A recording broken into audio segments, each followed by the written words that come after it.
Olá, bem-vindo novamente ao curso Maratona Java. Vamos continuar a parte 2 da nossa aula sobre wrappers. Então nós vimos aqui que nós temos 8 tipos primitivos e nós temos as classes wrapper que encapsulam esses tipos primitivos. Então é uma boa ideia dar uma decorada em todas elas. Vamos falar agora de boxing, autoboxing e unboxing. Então, o que é o autoboxing? O autoboxing é nada mais, nada menos do que o que nós estamos fazendo aqui. Nós estamos pegando um tipo primitivo e estamos colocando em um wrapper. Então, isso é chamado de autoboxing. Agora, o unboxing. Então, autoboxing é como se você estivesse colocando esse tipo primitivo dentro de uma caixa e é o objeto. E o unboxing é, por exemplo, você tem aqui int i recebe integer wrapper. Então, isso é chamado de unboxing. Então, o Java faz isso para você automaticamente. Se não me engano, a partir da versão 5, essa característica foi introduzida na linguagem, porque antes você tinha que chamar um método. Por exemplo, aqui do integer, se você quisesse pegar o tipo primitivo, você tinha que chamar aqui o método intValue. E esse método intValue retorna um int. Então, o próprio IntelliJ vai falar para você que você utilizar o intValue é desnecessário, porque você tem o unboxing automaticamente. Você está apenas gastando linhas de código. E outra coisa interessante é que com a introdução das classes wrapper, vários objetos, vários métodos foram adicionados a essas classes. Por exemplo, uma outra forma de você criar um número inteiro é utilizando da mesma forma que nós criamos objetos, chamar new integer e nós podemos passar o valor inteiro aqui. Todos os métodos aqui, com exceção do character, aceitam strings. Por exemplo, nós podemos passar o 10 aqui como string, que ele vai fazer a conversão automaticamente para inteiro. Se nós fizermos aqui new float e passarmos também com string, ele vai fazer a conversão automaticamente para float. E o boolean, nós também podemos passar uma string. A diferença é que você pode passar uma string e ela não é case sensitive. Então, ambos os valores vão informar para você true ou false, independente de como você escrever aqui true ou false. Ctrl Shift F10 para compilar nosso código. Então, você pode ver que ele automaticamente vai transformar, independente de como você utilizou case sensitive ou insensitive aqui. Letra maiúscula ou minúscula. Então, é case insensitive. A classe character não tem um construtor que receba uma string. Então, lembre-se, você não pode fazer isso. Ok? Mas você pode fazer isso. Então, como você pode ver, o IntelliJ vai ficar falando aqui que é redundante você ficar utilizando dessa forma quando você pode fazer isso automaticamente. Deixar o Java ter essa responsabilidade. Agora, por exemplo, os métodos bem interessantes, né?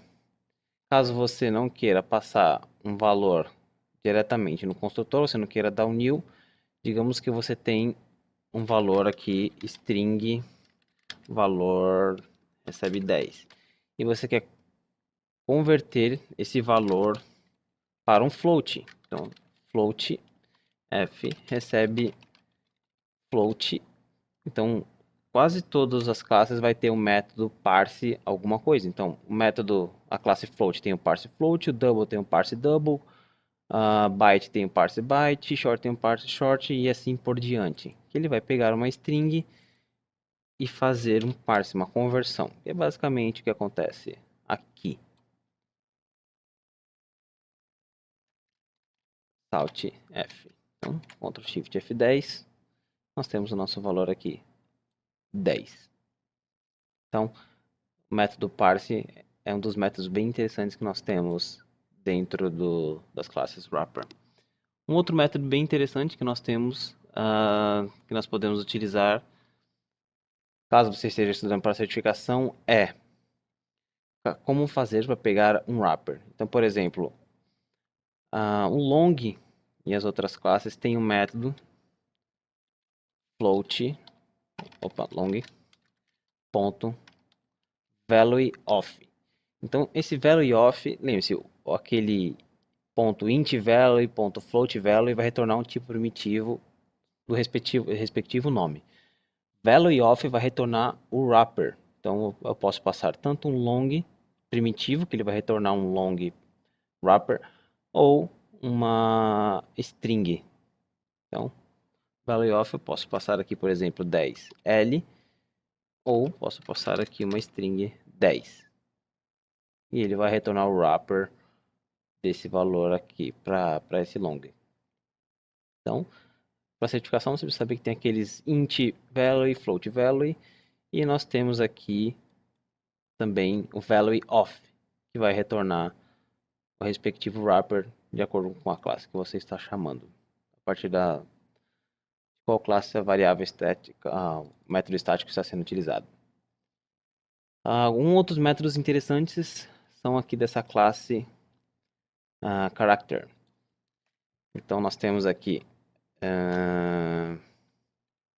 character ponto. Então você tem vários métodos aqui legais de se utilizar. Por exemplo, tem um método aqui bem interessante que é o isDigit. Então você pode colocar aqui um A. Vamos colocar esse cara dentro de um salt. E executar. Ctrl Shift F10. Então, retornou falso, não é dígito. Vamos passar aqui, por exemplo, 9. Ctrl Shift F10, true. Então, esse é um dígito. Se você pensar, como você faria isso sem utilizar o método do Java? Então, uma das formas que você deveria, talvez você utilizasse, é através de expressões regulares, regex. Porém, é por isso que são chamadas de classes utilitárias. Estão aqui para facilitar e muito a nossa vida. Então, você tem um outro método também, isLadder A, Ctrl Shift F10, ou então colocar aqui 1, Ctrl Shift F10, vai retornar true, false, ou isLadder or digit. Então, por exemplo, se você colocar uma hashtag, um jogo da velha, vai retornar falso. Então tem muitos métodos que você pode utilizar nessa classe character. Por exemplo, nós temos também isUppercase. Então, é bem interessante aí, se você quiser saber se uma letra é uppercase ou não. E da mesma forma que temos o uppercase, que significa maiúsculo, nós temos lowercase. Então, Ctrl Shift F10. Caso você queira transformar um valor também para maiúsculo ou minúsculo, você tem o to uppercase, o Azinho, e ele vai imprimir para a gente o A maiúsculo. Se você passar um valor que não é um dígito ou que não é uma letra, ele vai apenas imprimir novamente. Pode passar aqui, por exemplo, um 9, Ctrl Shift F10, ele vai apenas imprimir o 9. Então veja que são métodos muito úteis que provavelmente você não vai usar com tanta frequência, mas o dia que você precisar você vai agradecer deles existirem. Então essas são as classes wrapper. Então é o primeiro assunto que nós vamos falar sobre classes utilitárias. Nós temos muitos assuntos ainda para falar. Bom, vejo vocês na próxima aula. Até mais.